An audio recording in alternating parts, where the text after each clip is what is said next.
LinkedIn itself can review posts that kind of generate a little bit of momentum, velocity with engagement. So they'll actually have someone review that content and determine whether or not they want to boost it more or like actually boost it less. No one's just going to pay you for just doing nothing, right? So you do have to be providing some value in some way. But trying to find that alignment of what you're passionate about, what the world needs, and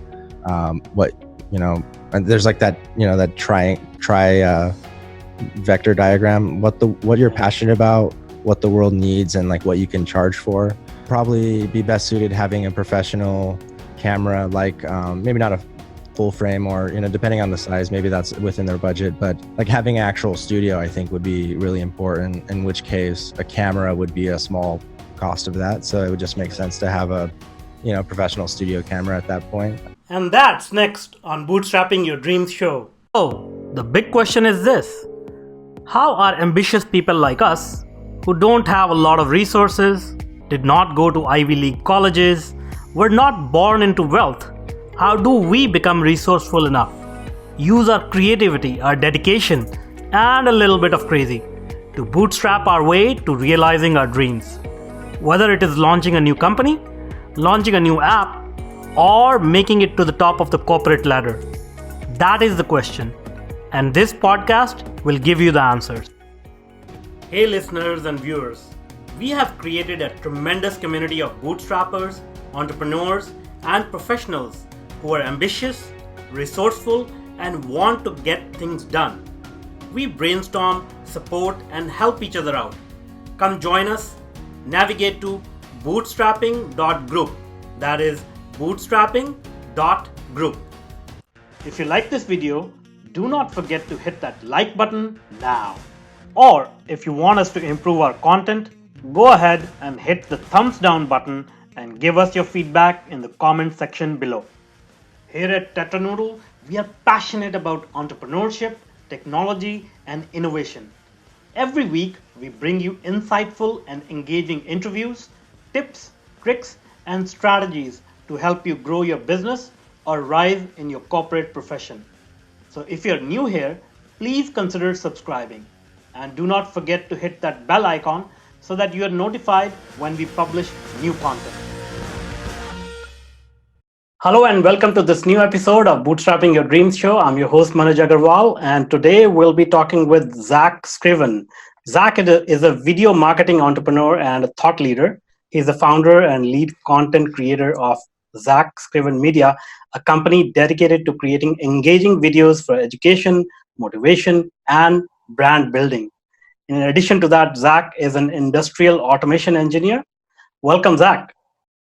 Manuj, thank you for having me on your show. I appreciate it. Yeah. All right. So tell us all about video. So you are a video expert, and No. Content. That's the thing. I'm not a video expert. Actually, I'm just a beginner. It's weird because I've always had a passion for video. I've done video when I was like in my teens. So I guess I'm not a beginner, but I don't consider myself an expert.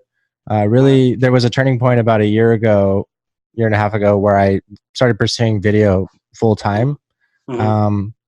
But just a beginner like no one else, like everyone else, right? And just not trying to separate myself from like maybe a YouTuber that have millions of subscribers. It's like, they just had to start at zero too. So why don't I just start myself? So I don't really consider myself an expert at any level, but I have been pursuing it a lot. So from that perspective, yeah, it's a thought leader, expert, influencer, whatever you want to call it. Yeah, you are being, I think, humble, but I find your content quite entertaining and professionally done. So you are definitely not a beginner, but maybe you don't consider yourself an expert like at a Hollywood level. But for people like myself who have not produced as much content on video format, I think you know a thing or two about video more than the regular person. Thank you, man. Well, I was at your guys' point at 1.2, and from my perspective, I'm working on this documentary, and I've never done a documentary before, so it's a new process just for me, nonetheless. Yeah, so there you go. We're all on this journey together, Manuj. Exactly. So tell us, how did this start? So you said you had interest in video from early stage. What attracted you to video, and how has that changed over time? Yeah. So some of my first videos were me riding a bike and like taking it off jumps when I was like, 13, 14. Mhm. Um, I also, I got an iMac and like the Sony CyberShot, just basically point and shoot camera. And so Mhm. I would be able to just shoot some videos with my point and shoot camera. I think it was like maybe 720p or something at best. And it Mhm. was probably, a decade plus ago. So editing that on my iMac and just being able to create a story or just be able to share something, right? I Yeah. think that was really cool, being able to see the comments. Even back then, some of them were negative, like, why are you sharing a video of you taking it off like a 1 foot jump? Obviously, there's BMX pro people doing backflips. Who would want to watch this? Yeah. Yeah. But it was never really my perspective. I just enjoyed the process of Mhm. riding my bike, filming it, sharing it. So that's how like my beginning of video interest started out. I had a career in industrial automation, kind of grew up in a family-based business where my parents both did system integration. Mhm. So I learned that field and was able to get into that field without really finishing ever a college degree, just through work experience and, just practical experience and just kind of being naturally gifted at just being able to Yeah. learn things quickly and pursue that. So that was, a really good opportunity for me as well. And I started building videos on the side about the industry. I did just a screen recording about high performance graphics for Mhm. industrial automation, like how, presenting information in more of a grayscale environment and having Yeah. alerts being used for color, things that you're meant to draw the operator's attention to Mhm. that thing on the screen about their process that they should be paying attention to. I did a video Mhm. about that because like that was interesting to me and I just wanted to share that, wanted to see more people using that. So I was like, well, I'll just make a video about it. But just continuing to actually do engineering full time. But as of a year and a half ago, it has shifted to doing like video first and then Mhm. engineering second, right? So pursuing Mhm. video first, and the niche that I've kind of found myself in is helping these companies in that space get started with video I see. by helping them film that video or having them on my podcast to, help them bring out that story, or maybe they're sponsoring the road trip, which I'm doing next month. So that's the documentary that I'm working on, Industry 4.0 Road Trip.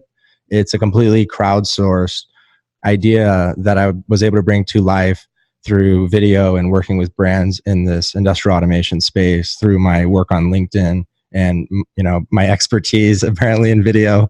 So So that's great, great story. Now, tell us, what makes a video engaging? Like, what are some of the characteristics of engaging video? A lot of people try it. I know, like I've tried so many things, and it's always a hit and miss. But some people just have a knack for it. So, mm, according to you, what makes an engaging video? yeah. So I guess there's like three things. So there's what is the story? What is the content about? Mhm. Um, then like who is the person that is presenting it? What is my relationship with that person? Mhm. And then like the visual eye candy, so is it eye catching, right? So there may be a story I don't even know about and from someone I don't even know about, but if it's eye catching and appealing, I'll probably watch that video and then I'll be exposed to that person. I'll start to build a relationship with them, and then eventually maybe they'll um, become a customer or a friend or whatever, right? They'll have some opportunity from that just naturally goes through the value chain. You need to have all three of those aspects to have a good video, right? You need to have good content first, and then you need to have a good presentation. I think a lot of that is authenticity, Mhm. just being comfortable on camera. A lot Yeah. of the people that have millions of subscribers on YouTube are like, well, I just feel awkward on camera. And I'll say the same thing. Like, it doesn't feel any more comfortable to me than it does to you. I've just Yeah. been doing it a lot and just getting more, I guess it's just kind of taming that subconscious feeling Yeah. Mhm. and just harnessing it and just using that power. Yeah. That's just something that's learned over time. Yeah, and one point you brought up eye candy is like, yeah, so do you think about that eye candy even when you're shooting the video, like as in like the raw capture, Mm. or you sort of rely more on special effects, post production type of effects to make it more eye candy, as you put? And if you can do it in camera, or you can do almost anything in camera, and the more you can do in camera, I think the more engaging it's going to be. It's supposed to look real, Yeah. So transitions that are like just done in camera, rather than like some, ripple or fade, you can use those occasionally. But if it's like a mask or, I think it draws the viewer deeper into the video. So I would try to rely on that.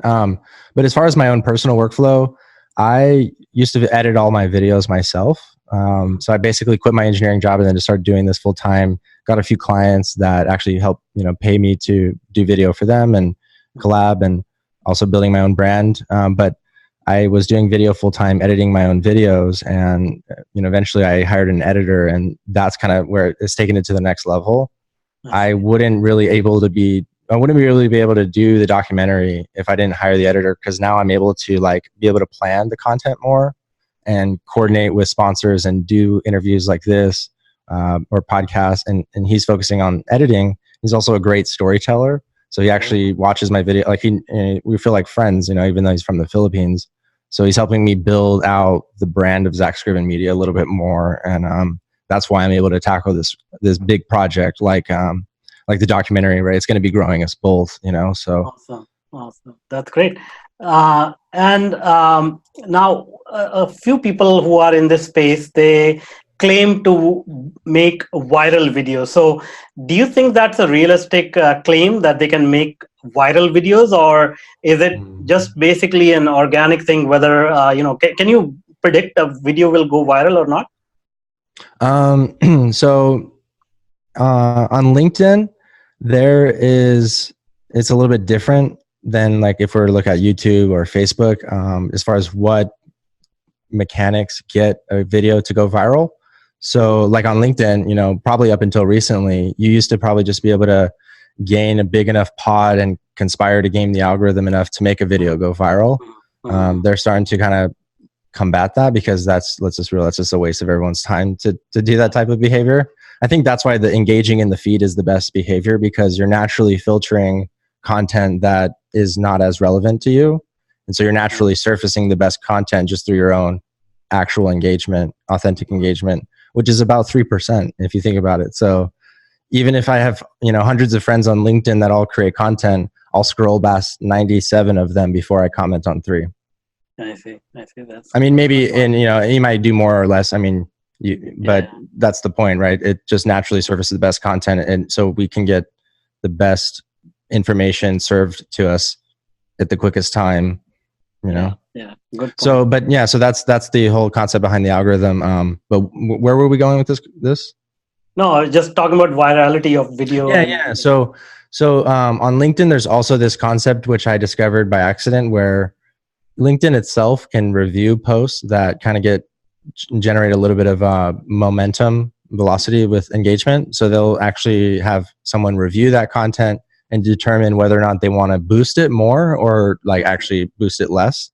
Because I guess to help certain content creators out that are just maybe getting started, or I've actually been confirmed that, they have said this themselves, that they have people review it. Because think about if someone posted something graphic and it just started going wild, they have to be able to review it. But then also when I did my top 10 LinkedIn creators video, that got a lot of engagement naturally. And then I kind of just felt like this big surge out of nowhere where, all of a sudden my video is getting 3 to 4, 10 times the amount of views it would normally get, because I think LinkedIn helped boost it in the algorithm, because it was really helping serve a good message for LinkedIn, right? So that makes it a little bit harder to go viral, right? Because then you're kind of at the mercy of LinkedIn. But on YouTube, I guess you can look at click-through rate and watch time. Those are the metrics to go viral on YouTube. On LinkedIn, it's more so comments, and likes. Cool. All right. Now you focus on a specific niche and specific industry, but can you share your views? What a video can do to any entrepreneur, any startup, any professional? How can it sort of elevate their image, their profile, and help them maybe get more business, get a new job, or what have you? Yeah. So I guess it just, you think about your own behavior, and if you're consuming this video content right now, obviously you're used to using video or podcasts to consume content. So naturally your audience, your customers are going to probably be the same. And so if you're not serving them that content, then they're going to be getting it from somewhere else and be ultimately doing business with someone else. There will still be like physical. I posted this graphic a while back on LinkedIn, and I called it the physical influencer versus the digital influencer. Nice. I kind of brand myself around like that, the influencer concept, but really it's just being online and having a personal brand and creating content and all those things that build up into that influence. It's, it's like, why would you not, so like there's still going to be physical influencers, like people calling on the phone, but the vast majority of new business is going to be done online. So you're thinking of, links or sales pages, videos, stuff that's more digitally consumed. It's a digital product, right? You're not having to spend your actual time telling that message, right? So today I did a live stream. I did a 4-hour live stream, and there was like 60 people that in total watched it. The average watch time was 17 minutes. So during that 4 hours, there was actually 17 hours of content consumed. So if I was talking to each one of those people individually, it would have taken me 17 hours, but I was able to accomplish that in 4. Not only that, that video is also going to be viewed more times after. It's going to be distributed out to my podcast. Micro videos are going to be distributed out to LinkedIn. So I'm able to, take advantage of those 3 key elements of video, right? The virality aspect, or just the eye candy is just, if it's a quick video and it has a compelling headline and some subtitles, then it might say, oh, hey, this headline catches my attention, right? Like how to gain more followers on LinkedIn, if that's what you're interested in, or, how to close more deals, or, my first failed startup, or whatever story you're trying to tell, or whatever message you want to tell. If that's in the headline, someone who's scrolling can easily see that, grabs their attention. You can pull them in, give them some valuable content, and then you have a larger network to, be able to tell, stories to. You'll be able to, and then do business with. And Great.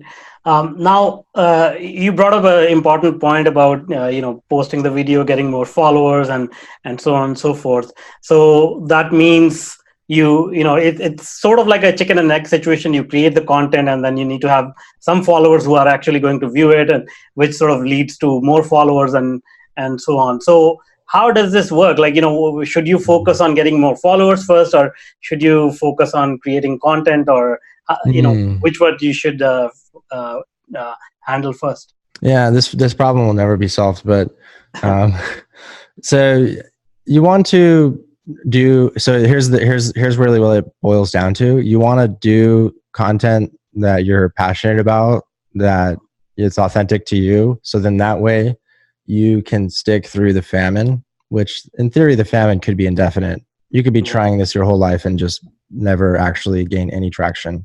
Let's just be real. That's a possibility. It's probably a very small possibility, because I think with any type of, desire and, a little bit of guidance and intelligence and proactivity, you can definitely grow, to what level, that's still undetermined, or not guaranteed.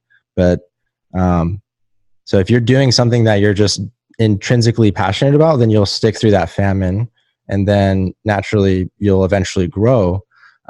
When you are growing, there will be times where, you should look at the data that's telling you, hey, when you use a thumbnail that has like a catchy head phrase versus one that's like more descriptive, you get more clicks, you get more views, and you grow more. Then you should do that, even though if you personally would probably rather have a longer, so you are in some sense giving up a little bit of yourself. Obviously, you need to grow and you need to have an income, and so you need to give up a little bit, right?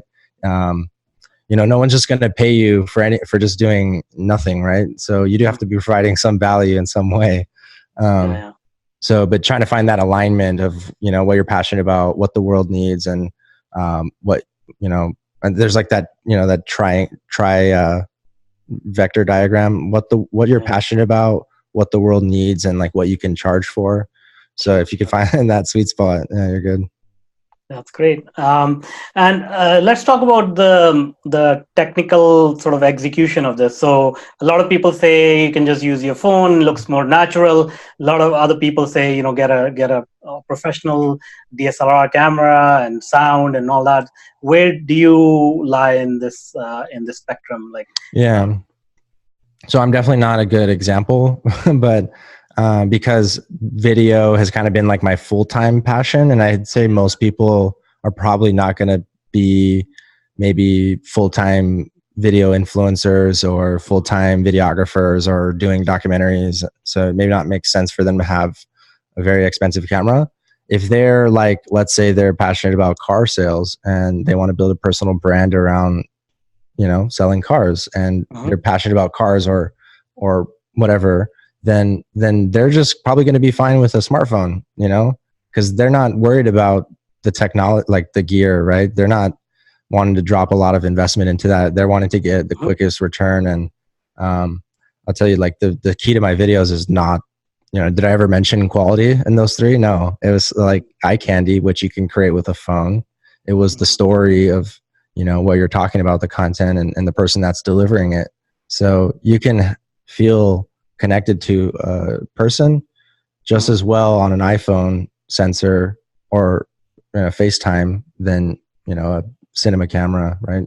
It's a little bit different form of art, right? So it really just depends what your goals are. And I think there's, obviously a spectrum. That's why all those gear exist. Yeah, for sure.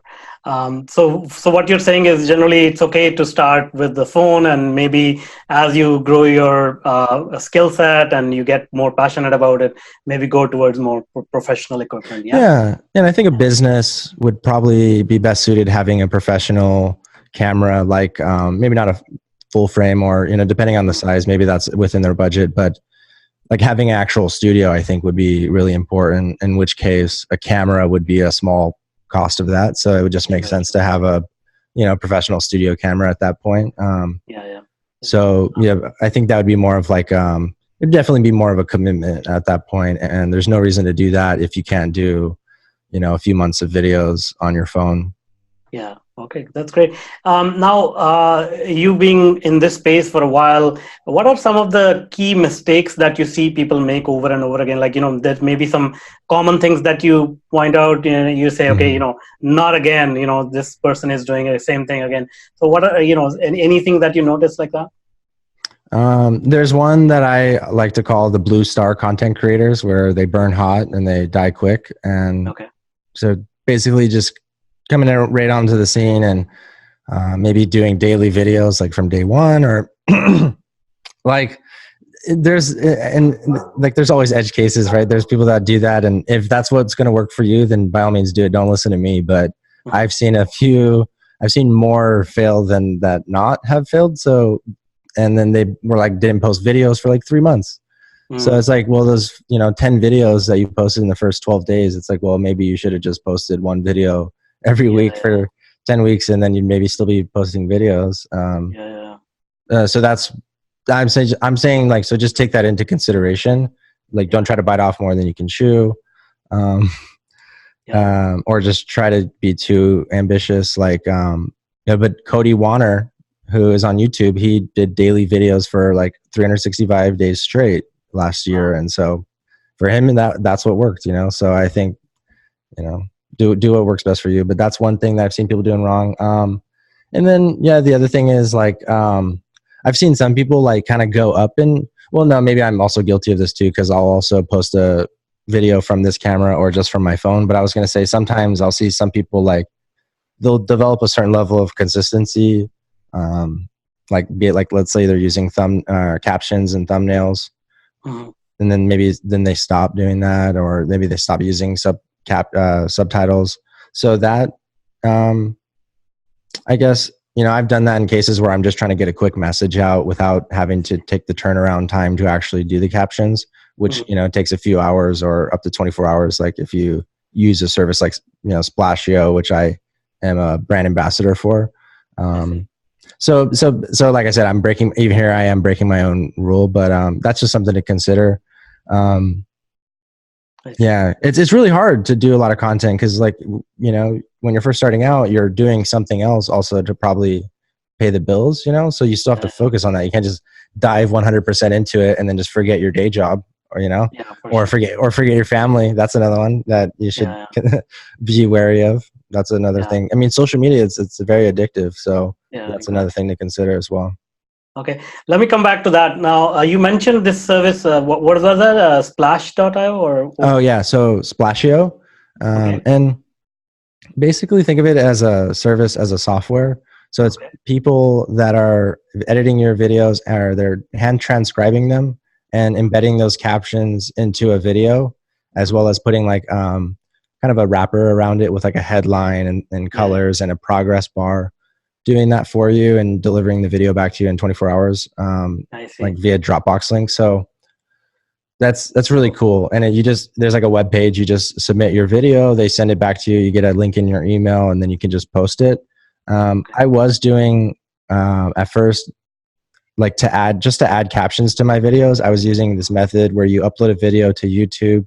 They yeah, auto transcribe an SRT file. You can kind of go in and tweak it. You could download that for free, and you can yeah. upload that to your LinkedIn videos, if you're uploading from the desktop client. Mm-hmm. So I was doing that, and then there's also other services that will help create that SRT file for you, or even embed that file for you. But what I liked about Splashio is that there people are doing that hand transcription, which is like a service like Rev.com. They also do Yeah, hand transcription for $1 a minute, and so I also use them for transcribing my YouTube videos. So yeah, those Slashio, and it's cool yeah, because they hooked me up with one of their affiliate accounts, so mhm. I'm able to just promote their service just naturally because my audience would benefit from that knowledge, and then Sure. I'm able to earn a affiliate commission, and that helps me continue to do what I love and helps equip people to help get their message out, which That's is great. what I'm all about. So Yeah, yeah, that's great. Now, coming back to the previous point that you mentioned, creating videos consistently. One of the things that I personally struggle with, and I know a lot of people struggle with, is coming up with new ideas, new topics to make videos on. Or I mean, that goes for any kind of content, let it be blogs or post, text-based post, or whatever. So, how do you generate these ideas? How do you come across fresh mm, ideas and keep track of them? yeah, that's a great question. So I think a natural part of content creation is content consumption. Mhm. It's a circle. So I see. naturally, you're just going to be inspired by stuff that you watch. I mean, I made this reference earlier in the podcast I was doing. It's like Sony releases the new A6400 and invites 30 of the top YouTube tech creators over to an island to do content, and here I am consuming their videos, and uh, you know, a few days later, this camera shows up in a box on my doorstep, and now here I am creating videos with it, right? So, so there's a natural part of consumption that helps, like, kind of drive your. I mean, there's gear rabbit holes and stuff like that, but Sure, I think sure. naturally keeping that interest high, right, or maybe watching one of Peter McKinnon's videos and getting inspired by some of the cinematography or some of the creative transitions or B-roll, or maybe I've been inspired by Casey Neistat and his kind of vlogging style, or I think content consumption will help you create new ideas of videos, and then also collaborations like this. Yeah, Um, I did this podcast earlier. It was 4 hours, and I had like 10 people on. So and the theme was Industry 4.0. But from yeah, that, I have a ton of content now to post, and so I mean, the ideas are just as hard, for me as for you, right? So, yeah, yeah, like, I have all these grand ideas, right? So, like, I want to do this video or that video, and so ultimately, I do have to make choices about what I want to spend my time filming, how much time I want to spend filming, how much time I want to spend editing. yeah. Do I want to film it in 4K and triple my file size, and then increase render time and increase file upload time, or do I just want to get a quick video out at 1080p, right? So, Yeah, yeah. like, yeah, those are questions that you have to really ask yourself as far Yeah, as what you should spending your time on. And for sure. All right. Now, talking about your entrepreneurial journey, what kind of did you make any mistakes, and what did you learn from them?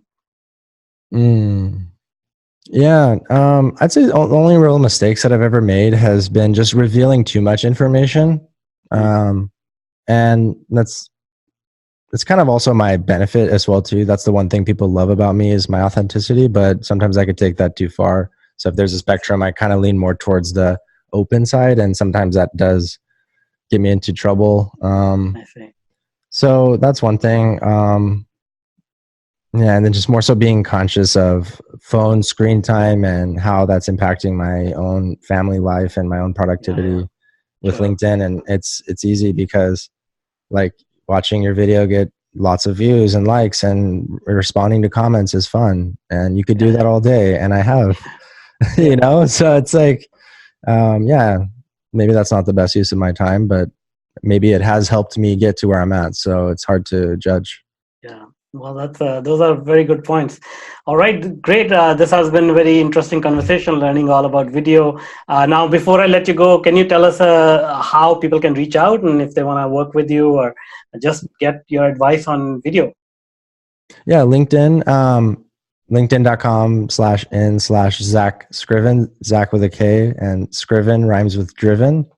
Or Zack Scriven Media YouTube channel. I post vlogs there and content about, how to grow on LinkedIn, or just in general being, maybe if you want to be a LinkedIn influencer, or maybe you just want to get better on video to, level up your own profession or your own business, then that's the content that I'm putting around. A lot of motivational stuff, and you get to, I guess, build a relationship with me, right? I also have a podcast, the Zack Scriven podcast, and yeah, that's me. So thank you. That's great. Thank you, Manuj.